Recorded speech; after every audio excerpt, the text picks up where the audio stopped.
Hey everyone, I'm Alex, and welcome to this Marvel Snap Pool 2 deck guide on 8 absolutely broken decks in Marvel Snap. In this guide, I'll be guiding you through these 8 Pool 2 decks that'll allow you to basically win games, rank up, and have fun in Marvel Snap. It's also worth noting that I've done complete in-depth guides, including gameplay examples for the vast majority of these decks, so keep an eye out for links up above while I'm discussing the decks themselves. Also, if you're new to the channel, might I suggest you consider subscribing. I release daily Marvel Snap content, so if you love the game, I hope you love my content too. Regardless, let's talk about build number 1. So what we've got here is we've got the Pool 2 Infinaut control deck. This is a deck that is synonymous with Pool 2 because you get a couple major components that make this deck absolutely incredible. The first is you have Sunspot. Sunspot, basically when you you skip a turn or you have unspent energy, Sunspot gains +1. That's absolutely incredible. And the key thing is that with the Infinaut, you have to skip turn 5 in order to play this card. That means that Sunspot's going to ramp up by 5 power on turn 5. Now, this is also a disadvantage to the deck because it's very, we'll say, very easy to identify that perhaps you're dropping Infinaut when you skip turn 5 and the Sunspot pops up, right? It's kind of a tell to let people know, like, I think Infinaut's coming. So that's one of the things that may, be a hindrance on this deck, that sometimes, you won't get those 8 cube massive wins. You'll have a steady climb because people might say, like, he's going to drop Infinaut. I need to retreat. But they also, there's also a combination here with Storm, who you play Storm, floods a location by allowing you to only play a card there the next turn, and then finally you can't play cards there at all. You play Jessica Jones there, which is fantastic because Jessica Jones comes out on turn 4 and becomes a 4/8 because obviously you can't play there after the flooded location is flooded. So then Jessica Jones has this extra kind of staying power in the flooded location. Moreover, in the flooded location, you also want Sunspot to guarantee that you kind of close out that lane and win it. And then it's very difficult for the opponent to trade into the Infinaut in the second lane, more or less securing your game. The other side is Armor helps to protect the Sunspot from Killmonger, which will be very popular at this stage of your Marvel Snap career. Finally, America Chavez. You might be thinking, Alex, why do you have America Chavez there if the finisher is the Infinaut?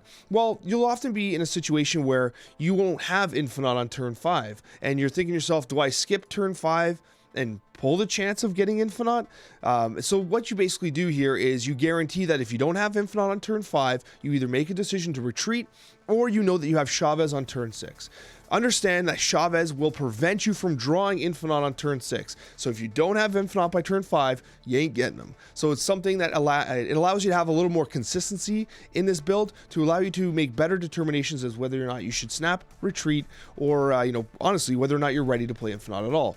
This deck is very consistent, and it is one of the best decks you can play in Pool 2. Alright, so if you're watching this video, it's fair to assume you're probably in Pool 2. And if you're in Pool 2, you've probably seen a lot of Devil Dinosaur, because myself and other creators have identified that the Devil Dinosaur decks are amongst the best in Marvel Snap. So this ongoing card that gets +2 power for each card in your hand is pretty damn good, and it synergizes exceptionally with the Collector, which gains additional power for every time a card enters your hand from anywhere outside of your deck. That's a pretty neat design, and it really benefits cards like Agent 13, who adds a random card to your hand on turn 1, and it can be a Pool 3 card even, which is pretty damn cool. You also have Iceman, a recently acquired Pool 2 card. Hopefully you have it. If you don't, you can add someone like Corgan. But regardless, Iceman, is a good value card that really disrupts the opponent's hand by adding +1 energy to one of the cards into their hand. Cable's a pretty cool card. It's a little bit of disruption. You pull a card out of their deck, you add it to your hand, benefiting the Collector and Devil Dinosaur. We're also getting some information as to what they might have in their hand. Sentinel's a cool card because 2/3 power is pretty consistent for that power level, while also keeping your hand fed, allowing Collector and Devil Dinosaur to remain big and, ramping them up a little bit. Then you have the Mr. Fantastic. I like Mr. Fantastic here. You can sub him out for like Captain America if you so choose, or Punisher if you're still facing a lot of Zoo decks, but I like Mr. Fantastic for the added reach, because reach is actually something this deck lacks, the ability to reach into locations that might be closed off or inaccessible. You do have Storm as well, who I think is a great card to be played in conjunction with the Sunspot, and you also have the Storm into White Queen play, which is awesome. Not only do you draw a card from your opponent's hand, copy a card from your opponent's hand, which ramps up the Collector and Devil Dinosaur, but it's a 4/6, which is a pretty big power drop as well for the Stormed location. Now, if you wish, you also have the Moon Girl, who duplicates your hand, but there's often times where, like, Moon Girl, while it's a great combination, really ramps up Collector and keeps the Devil Dinosaur topped off, if you're playing Sentinels, Collectors, not Collectors, Cables, Agent 13s, you often have a big hand anyway, especially if you have a White Queen as well. So you can make a decision of White Queen or Moon Girl and actually substitute in either Shang-Chi, who can punch out Devil Dinosaurs themselves, or you can actually put in Enchantress, which counters Devil Dinosaurs, and also the Zoo decks from Khazar and Blue Marvel as well. So if you are finding that your hand's consistently full, you can take out one of these 4s and add Shang-Chi and Enchantress if you want to counter some of the Devil Dinosaurs you're seeing yourself. Now you might be thinking, Alex, what is with the America Chavez? Well, the America Chavez allows you to have a much more consistent draw. And one thing worth noting here is that if you do take Moon Girl out, you don't have the probability of playing 2 Devil Dinosaurs. A common play with this deck is playing Moon Girl with 2 Devil Dinosaurs in hand, so you can play on turn 5 Devil Dinosaur, and then on turn 6 another Devil Dinosaur. So on occasion, if you do want to counter, perhaps it's the White Queen you want to take out for the Shang-Chi. But however, the America Chavez does give you a little bit of added consistency, ensuring that your turns 1 through 5 draws are a little more consistent, giving you the opportunity to make sure that you pull your Devil Dinosaurs, your Collector nice and early, your Sunspot, and your Storm, so you can actually set up the control foundation for this deck.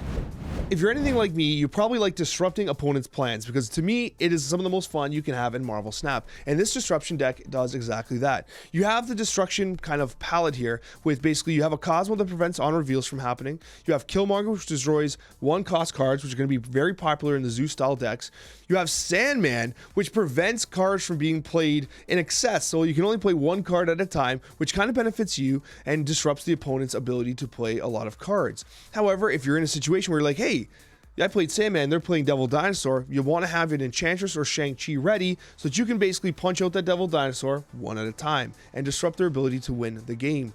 You also have, obviously, of course, because you're disrupting, you're taking cards from their hand with Cable, you're changing the locations with Scarlet Witch, you're negatively impacting the value of their hand with Scorpion. You also have the Mind Games effect of being able to play Claw and then following up with Onslaught, which doubles the effect of Claw, which allows you to basically sneakily upgrade a location that they may not be expecting. They might see a single card in a spot and be like, we're winning. And then you apply 12 power to the right lane by playing Onslaught on top of a Claw, and suddenly your opponent simply cannot reach enough because of the Sandman. They simply cannot contest with the amount of value you're putting across the board. So this is a really neat deck that I did do a full guide on that I think is a really strong foundational play in Pool 2.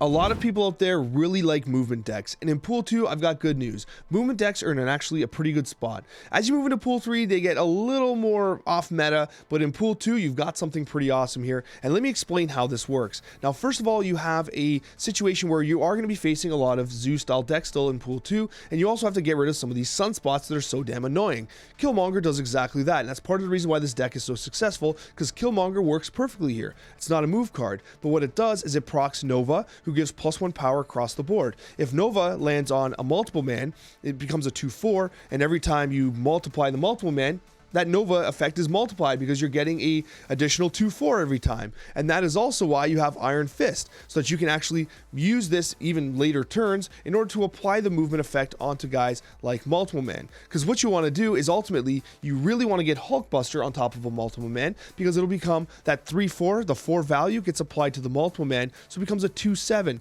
And then when you Heimdall later on, it's that 2/7 Multiple Man that's bouncing around and replicating, which is incredibly strong. And that's one of the things that makes this deck so wonderful. Vulture is an exciting add in Pool 2, but really is only a 1 push add for a 3/8, sorry. It's a good card, but really it's the Multiple Man that makes the magic happen. Moreover, with Doctor Strange, you can pull the Multiple Man to make additional replications. So there's a lot of value in this deck. You have the Enchantress / Shang-Chi play, which you can use to counter the Devil Dinosaurs and the other cards that may be very prevalent at this rank. Vision provides you with a lot of variability, gives you a lot of movement capabilities, but also it's a 5/7, and guess what? If you just don't move it, you often bait your opponent into making suboptimal plays. Vision is a really good mental card game that can really impact your opponent's ability to play correctly. And what's a move deck without Heimdall? Heimdall makes the Multiple Man replicate, it makes Vulture go up in value. He's just a damn good card and an absolute asset in any deck with movement. If you're really interested in having a ton of fun in Marvel Snap while also gaining some rank, this is the perfect deck for you, I gotta tell you, because Jubilee is one of the best cards in the game in terms of just pure fun, randomness, and just absolute hilarity. And Jubilee is an on-reveal that plays a card from your deck at the location. Basically, you play Jubilee, and she just pulls another card from your deck and slaps it in there, not for free, but in addition. So anyways, the reason why this deck is so top heavy is because when you're playing a Jubilee deck, you want to like pull cards that can be hit. Like you want to pull big cards. If you play Jubilee and you pull Iceman, that feels terrible because you paid 4 for a 1 and then just pulled another 1. It feels awful, right? So basically what you want to do is you want to pull large cards, so the Jubilee decks tend to be a little top heavy. You have the America Chavez, which is key here, because not only does it allow you to draw your earlier cards faster, but it also allows you to ensure that there's always a target available for Jubilee, because America Chavez will always stay in your deck, unless it's like knocked out by Yondu or something. But anyways, so that means Jubilee can always have a chance to hit America Chavez. Moreover, you have Infinaut, Hulk. Vision's great. If you pull Vision, you can move it turn 5, turn 6, whatever, after you pull it from the Jubilee. Also gives you a consistent turn 5 play. And then obviously Coccia is great because it buffs everything in your deck to make the Jubilee play more impactful. Now, if you find yourself pulling smaller cards too often, you can adjust this deck to how you wish. What you can do is you can remove someone like some of the small cards, like maybe you remove an Iceman, maybe you remove Nightcrawler, so that you have more top-heavy deck list. However, the problem is then you are going to be very, very constrained on your earlier turns. So this deck is all about controlling the RNG a little bit. You want to have consistent turn 1, 2, and 3 plays, but at the same time, you want to increase your chances of pulling valuable cards that can greatly impact your play as Jubilee. If you're interested in playing a really unique pool 2 deck that can be very disruptive to opponents while giving you tools to counter them, the Sandman ongoing disrupt deck is pretty interesting, and it's named after Sandman, and basically it only allows you to play 1 card per turn, and that's replicated across both players. Now, if they're playing a Devil Dinosaur deck, that's actually not too bad for them.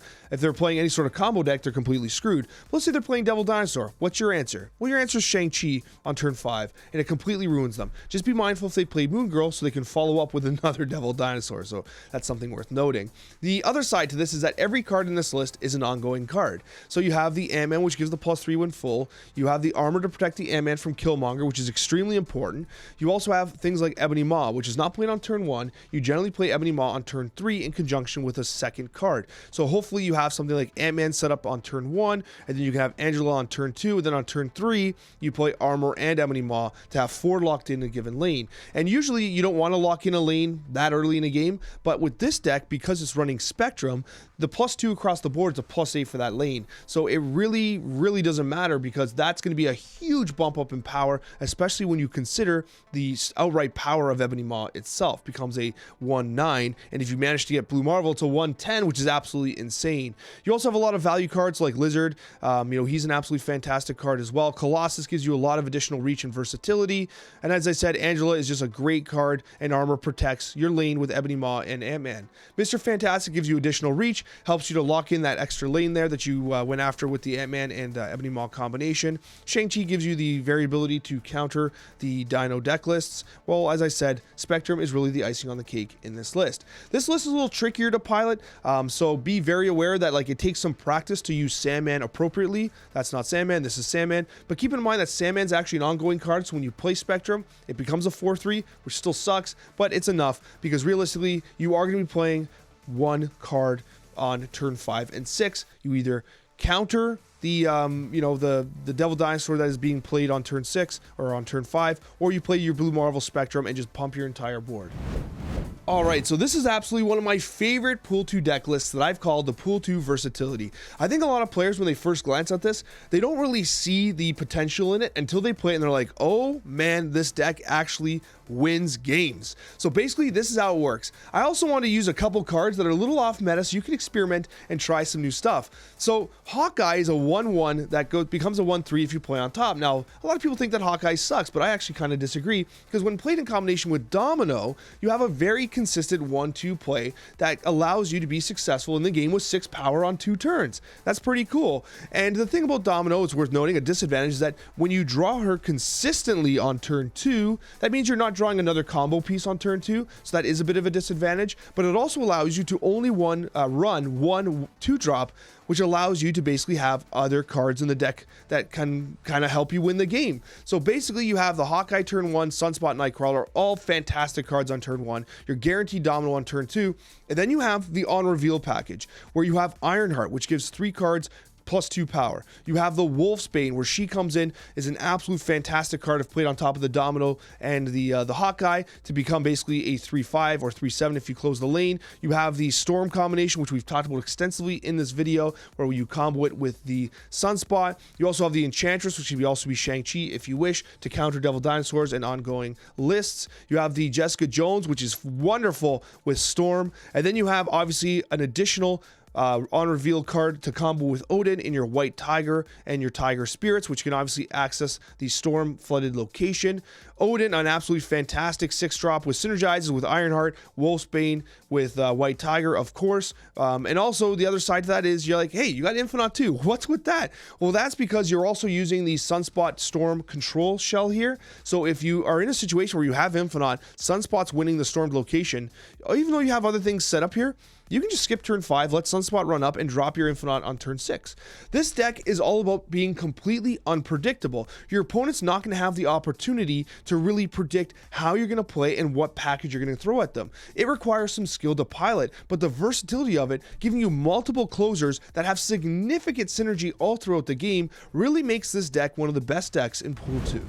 So if I didn't include a Pool 2 destroy list, I'm sure the comment section would have rioted. So here is what I believe to be one of the absolute best Pool 2 deck lists for destroy mechanics. You do have the Chavez in here to guarantee your 1 through 5 draws. We'll also give you a consistent turn 6 play, which kind of destroy lacks at this point of the game. You also have a Spider-Woman, which I think is an extremely good disruption card. You know, it's not a destroy card, but I think it's really solid. You could also use something like Iron Man, which does work really well. Not so much with Jessica Jones, sorry, but with Carnage if you want to secure a lane. Do not play Iron Man on top of Jessica Jones because you won't get the +4 power, folks. The Jessica Jones is there because you have the Storm Shell as well, which is, again, one of the absolute best things you can add in Pool 2. You storm with Pool 2, you follow up with Jessica Jones, lock down the location. But anyways, I do think that Spider-Woman represents a good card. Shang-Chi to counter the Devil Dinosaurs and the other large cards you might be facing, including Infinauts. You do have the standard Killmonger package where you're going to be playing Killmonger to counter Sunspots and the like. The Nova gets destroyed by the Killmonger, and then what happens is it +1s everyone on the board. You have the Angel, which can be a huge frustrating factor. If you hate Angel, I totally understand if you switch it out with Iceman or something like that. But Angel has the opportunity to reduce your deck size by 1 when you destroy a card, and then it comes out for free, and then you can eat it with Carnage if you want, whatever. But I know it feels really bad when you draw Angel and you play it as a 1/2, and you're like, oh, it feels so bad. I get it. So if you can't handle that, get rid of him. But he's still a good card. Bucky Barnes into the Winter Soldier, one of the best value plays in Destroy.